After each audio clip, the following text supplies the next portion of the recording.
Y en este segundo bloque de MBD Noticias ya estamos recibiendo con muchísimo gusto a Hugo Barreto, catedrático de Derecho al Trabajo y Seguridad Social. Hugo, bienvenido, gracias por estos minutos.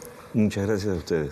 Tú también estuviste en la conferencia de la Organización Internacional del Trabajo que se hizo en Ginebra, con varios temas que tienen que ver con el trabajo, el futuro del trabajo, pero también sobre temas que siguen preocupando, como por ejemplo, algunas organizaciones o algunos países dijeron que estuvo como medio ausente el derecho a huelga. Esa controversia entre si es un derecho sindical, laboral, o no, o es un exceso, como dicen los empleadores.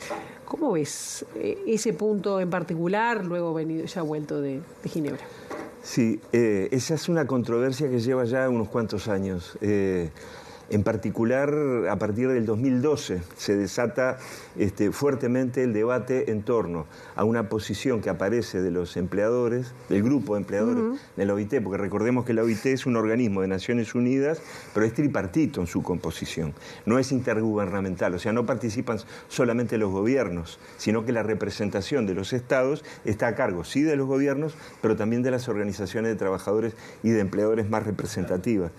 Por lo tanto, existió tradicionalmente un acuerdo en torno a que la huelga, a que el derecho de huelga estaba contemplado en el Convenio Internacional del Trabajo sobre Libertad Sindical, el 87.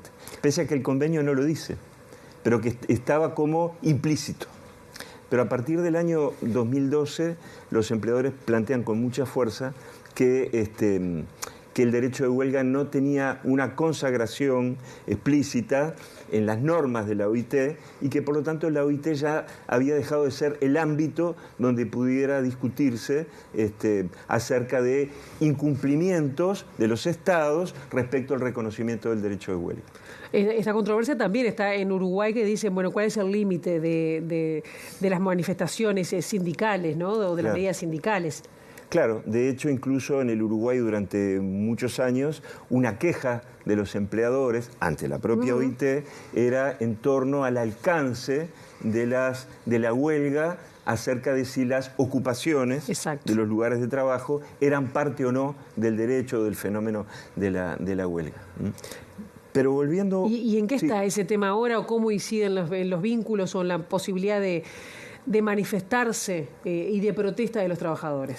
Sí, ahí hay un punto interesante que no siempre ha sido suficientemente apreciado, me parece, y es que en realidad cuando los empleadores presentan la queja contra el gobierno uruguayo, esto fue en el año 2010, acerca del exceso que constituía la ocupación y que la ocupación no era huelga, en realidad la posición de la OIT siempre, de los órganos de verificación y de control de la OIT, los órganos técnicos, siempre había sido, y lo es actualmente, que la ocupación es parte del fenómeno de la huelga, en tanto sea pacífica y en tanto, diríamos, respete el derecho al trabajo de quienes no asumen la huelga como tal. Quedó un poco enturbiado eso, no muy claro cuál era la posición de la OIT. O sea, la OIT no tiene una posición, diríamos, contraria a la ocupación como expresión del derecho de huelga. ¿Y en qué estamos hoy? Hoy estamos en que yo estimo que esa queja ha perdido entidad, ha perdido importancia, porque la LUC, la Ley de Urgente Consideración, el artículo 392, estableció justamente que el derecho de huelga debe respetar el derecho o la libertad de trabajo de quienes no asumen la medida de huelga y también el derecho de los empleadores a ingresar al local de trabajo. De esa manera se compatibiliza el derecho de huelga, incluyendo, desde mi punto de vista, la ocupación, con la libertad de trabajo y el derecho del empleador a ingresar al medio productivo. Es decir, que es posible realizar la ocupación en nuestro país como parte de la huelga, de acuerdo a la LUC. Es posible implementar medidas de ocupación siempre y cuando, y de acuerdo a los criterios tradicionales de la OIT, se respete la libertad de trabajo. Claro, pero si el lugar está ocupado, ¿cómo va a trabajar la gente? Bueno, eso es una cuestión práctica a resolver en la medida concreta, pero eventualmente podría ser posible de que se ocupe la empresa y se permita el acceso de los no huelguistas. Luego, si los no huelguistas pueden trabajar o no en virtud de la medida de huelga, bueno, es un problema práctico que se resuelve en cada caso. Claro, pero ¿cuándo se idealmente sería posible armonizar ambos derechos. ¿Y cuándo es que, digamos, resuelve la Corte Internacional de Justicia si el derecho de huelga es un derecho legítimo y puede ser, bueno, ampliar la situación en el caso de Uruguay, la legislación, puede llegar a cambiar algo? Yo estimo que en el Uruguay no impactaría tanto un pronunciamiento del Comité de Libertad de la Corte Internacional de Justicia. Porque acá hay que volver entonces al foco de la pregunta inicial que me formulabas, ¿verdad? ¿Qué es lo que pasa hoy por hoy con la huelga en la Organización Internacional del Trabajo?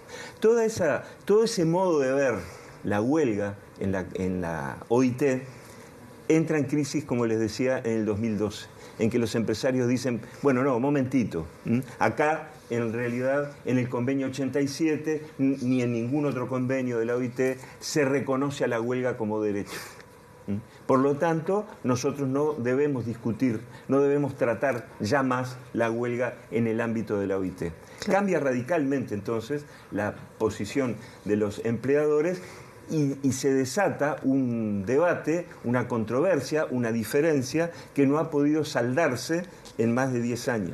Claro. Y eso ha llevado, por lo tanto, a que, de acuerdo a lo que dice la propia Constitución de la Organización Internacional del Trabajo, cuando exista una controversia en lo que tiene que ver con la interpretación de un convenio internacional del trabajo, en este caso, interpretación del convenio 87, si contempla o no contempla la huelga, bueno, en esos casos puede recurrirse entonces a la Corte Internacional de Justicia. Te quería hacer una pregunta antes de entrar al tema de las plataformas, que además se aprobó en comisión parlamentaria, ¿no?, esta nueva reglamentación.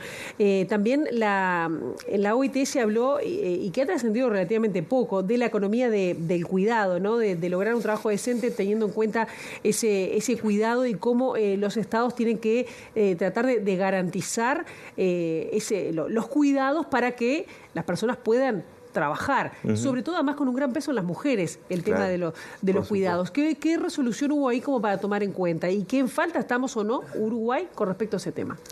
Sí, fue uno de los temas de la última conferencia. Se le denominó el trabajo al ítem ese, trabajo decente en la economía de cuidados.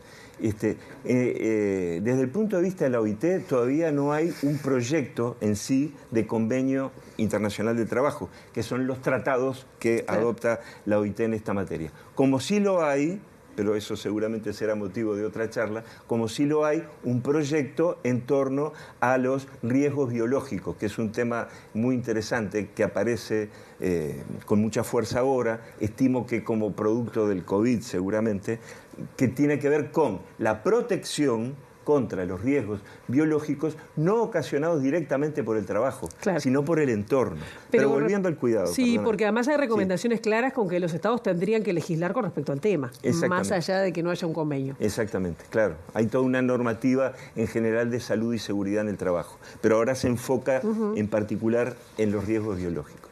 En lo que tiene que ver con la economía del cuidado, invoca o convoca, diríamos, a diversos sectores de actividad laboral. Por ejemplo, y naturalmente, el trabajo, bueno, primero la gran división, trabajo remunerado, trabajo no remunerado. Trabajo no remunerado en general a cargo de las mujeres y de las familias. Pero en lo que tiene que ver con el trabajo remunerado implica todo el universo del trabajo de lo que llamamos el servicio doméstico o servicio en los hogares, pero también atención en la salud, ¿verdad? Y atención en lo que tiene que ver con aspectos educativos y demás. Con un universo poblacional muy amplio, porque comprende de la niñez. Bueno, estamos hablando también hasta mayor. Casos actuales como el tema de las residencias de personas mayores. Exactamente. Entonces, el arco etario, diríamos, abarca toda la vida de las personas. La niñez, eventualmente situaciones de discapacidad. ¿Y cuál es la recomendación y adultos mayores. Central? La recomendación central, sin decirlo con total claridad, es que el cuidado es un derecho. de las personas, y también hay derechos que le asisten a los trabajadores que laboran en el sector de cuidados. Y hay todo un tema de inmensa importancia que tiene que ver con la financiación, con los actores. ¿Quiénes son los responsables del derecho al cuidado? El Estado, naturalmente.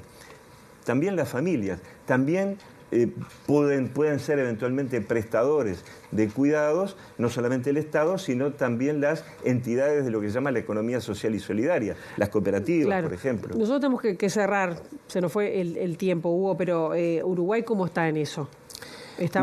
Uruguay había tenido un impulso muy importante del trabajo de cuidados y de las, diríamos, políticas sociales y de protección social en materia de cuidados, pero yo estimo que es un proyecto que quedó a medio camino, que falta muchísimo por desarrollar en esa materia, tanto en lo que hace a los derechos de las personas que trabajan en el sector de cuidados, como a las personas que son objeto, o sujeto más bien, de cuidado. Queda mucho por hacer.